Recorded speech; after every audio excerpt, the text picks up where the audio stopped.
வணக்கம். நன்னிலத்தில் நீங்கள் இது வரைக்கும் ஈகோ வில்லேஜில் நிறைய விஷயங்கள் நீங்கள் பார்த்துருப்பீங்க. உதாரணத்துக்கு கேபியான் வால், ட்ரென்ச்சஸ், வாட்டரை ரீட்டைன் பண்ணுறது ட்ரென்ச்சஸ்ஸு, பேம்பூ பில்டிங்ஸு, அப்புறம் வந்துட்டு பயோ ஃபென்சிங், பாண்டு, இந்த மாதிரி விஷயங்கள்லாம் பார்த்துருக்குறீங்க. இப்போ நாம் வந்திருக்க இடம் பேம்பூ மூங்கில் வச்சு நம்ம என்ன ரெடி பண்ணலாம் அப்படிங்கிற மாதிரி ஒரு முயற்சியில் இந்த இடத்த ரெடி பண்ணியிருக்கிறோம். இப்போ இந்த இடத்துல இப்போ முக்கியமாக அல்லிமுத்து அப்படிங்கிறவர் இதை பார்த்துக்கிட்டு இருக்கார். அவர் கரும்புந்துறையிலேயே இன்னொரு வில்லேஜில் அவர் இருக்கார், கிராமத்தில் இருக்கார். அவர் தான் ஃபுல்லாக இதுக்கு இன்சார்ஜு. வாங்க அவரை போய் பார்க்கலாம் நம்ம. சார் வணக்கம். சார் வணக்கம் சார். உங்களை பற்றி சொல்லுங்கள்.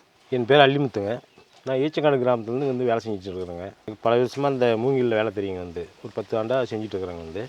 அதுதான் இப்போ தொழில் செஞ்சுட்டு இருக்கிறேங்க. இங்கே நன்னிலத்தில் நீங்கள் என்ன விஷயம்லாம் பண்ணிகிட்ருக்கீங்க? இப்போ நன்னிலத்தில் அதாவது கட்டில், சேரு, இந்த மாதிரி பல ஐட்டம், சோஃபா செட்டு, இந்த மாதிரிலாம் ரெடி பண்ணிகிட்டு இருக்கிறேங்க.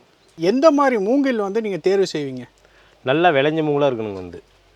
விளைஞ்ச மூங்கல் மட்டும்தான் யூஸ் பண்ண முடியுங்க. மற்றபடி இளமூங்கலாம் யூஸ் பண்ண முடியாதுங்க. அதான் நம்ம எடுக்கணுங்க. எப்படி கண்டுபிடிப்பீங்க அதை?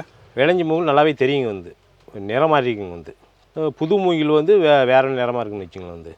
என்னென்ன மாதிரி மிஷின்லாம் நீங்கள் வச்சுருக்கீங்க? அதாவது சார், மூங்கில் கட் பண்ணுறதுக்கு ஒரு மிஷின் வச்சுருக்குறேங்க. அந்த கணு உடைக்கிறதுக்கு ஒரு மிஷின் வச்சுருக்குறேங்க. ரெண்டாவது மூங்கில் ஒரே செம்ம தப்பைங்களை சரி பண்ணுறதுக்கு ஒரு மிஷினுங்க. 1 இன்ச்சு 2 இன்ச்சு கணக்கு போட்டு செய்கிறதுக்கு அதுக்கு ஒரு மிஷினுங்க தனியாக. இந்த மாதிரி மிஷின்லாம் வச்சுட்டுருக்குறேங்க. இந்த மிஷின் நம்ம பயன்படுத்தும் போது வேலையாட்கள் குறைவாங்களா? குறைய மாட்டாங்க. இருந்தாலும் வேலை கொஞ்சம் சீக்கிரம் ஆகும். ஏன் மூங்கில் நம்ம பயன்படுத்தணும் சார்? மூங்கில்னால் அது ஒரு புல் வகைங்க. அதாவது நம்ம அறுவடை செய்யும்போது அது வளர்ந்துகிட்டே இருக்குங்க.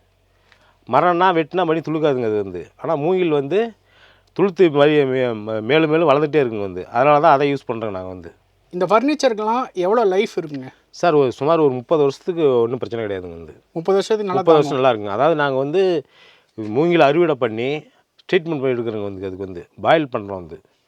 அது நம்ம முந்திரி ஆயில் போட்டு தான் பாயில் பண்ணுவோங்க. அதனால அந்த பூச்சி ஏறாதுங்க, எதுவும் ஏறாதுங்க. அப்படியே இருக்குன்னு வச்சுங்களேன். சார், நன்னிலமில் ஃபர்னிச்சர் பண்ணியிருக்கா சொன்னீங்க. ஆமாங்க. நம்ம கட்டில் பக்கத்தில் நிற்கிறோம். ஆமாங்க. இங்கே என்ன மாடலில் பண்ணியிருக்கிறீங்க கட்டில்? சார், இது 2 பேர் படுக்கலாங்க. இதில் கீழே ஒரு பெட்டு, மேலே ஒரு பெட்டுங்க. 2 பேருங்க.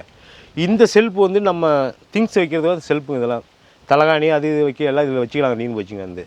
சார், உங்கள் எதிர்கால திட்டமாக நீங்கள் என்ன வச்சுருக்கீங்க? சார், இங்கே கல்லுநாயல் மலையில் ஒரு 200 கிராமம் இருக்குங்க. இந்த 200 கிராமத்தில் வேலையில்லா இளைஞர்கள் நிறைய பேர் இருக்கிறாங்க. அவங்களுக்கெல்லாம் அந்த தொழில் கற்றுக் கொடுத்து மேலும் மேலும் கொஞ்சம் பெருசு பண்ணி அவங்கள ஒரு தொழிலுக்கு இது பண்ணலாம்னு முடிவு பண்ணிட்டுருக்குறாங்க. அடுத்ததாக மூங்கில் வீடுன்னு மேலே இருக்குதுங்க. அந்த மூங்கில் வீடு நம்ம எம்டி சார் ராஜேஷ் அவர்கள் உங்கள்கிட்ட எல்லாத்தையும் விளக்கி சொல்லுவாருங்க. உங்கள் நேரத்துக்கு ரொம்ப நன்றி. அதே மாதிரி தொடர்ந்து நீங்கள் மூங்கிலில் நிறைய விஷயம் செய்கிறதா இருக்கிறீங்க. ஆமாங்க. அதெல்லாம் நம்ம வரப்போகிற வீடியோக்களில் பார்க்கலாம். நன்றி சார். நன்றி சார்.